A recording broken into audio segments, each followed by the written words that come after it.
Okay, so what's the evidence that light and other electromagnetic radiation are actually waves? When we pass light through a double slit like this, like in Young's double slit experiment, we get an interference pattern with maximums and minimums. And this is only possible if light was a wave, because you can only explain diffraction, superposition, and the fact that there's interference pattern using the idea of waves. It can't be explained using the idea of particles. However, sometimes light and electromagnetic radiation actually behave as particles, for example, in the photoelectric effect. So in this case, you can only explain the photoelectric effect if you treat light as particles or photons, where photons are quantized packets of electromagnetic energy. If you treat them as continuous waves, you wouldn't be able to explain the photoelectric effect. Okay, so what's the evidence that electrons are particles? So firstly, when we ionize an atom like this and we remove an electron out of it, we remove a quantized packet of charge. So in other words, we take away 1.6 times 10 to the power of minus 19 coulombs of charge. And we can remove multiples of this. Okay, so you can have 2 times the electron's charge, 3 times, but you can't remove anything less than that or non-integer multiple. So that means the charge of an electron, and hence the electron, comes in packets and is quantized. And another piece of evidence is when you pass an electron through an electric field like this, it gets deflected.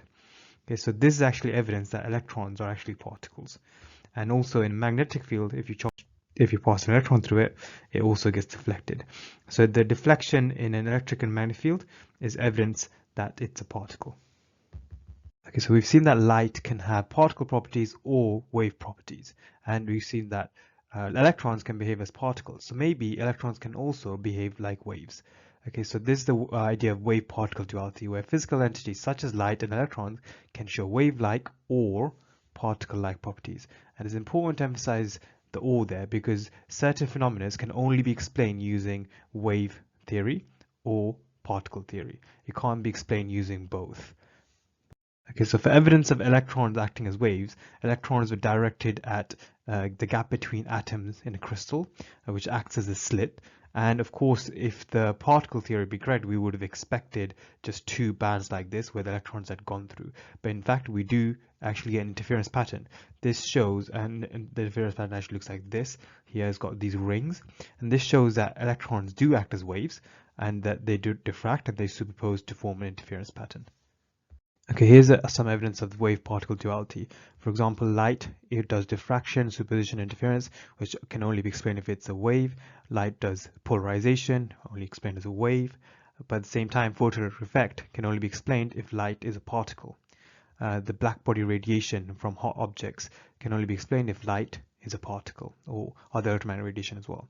Electrons, we know that if you pass them through small enough slits, that they can undergo diffraction and superposition to make an interference pattern. So that can only be explained if electron is acting as a wave. Electrons, when you ionize an atom, you remove an electron, which is a quantized amount of charge, so showing that it's a particle. And deflection in electric field and magnetic field is only explained if electron is acting as a particle.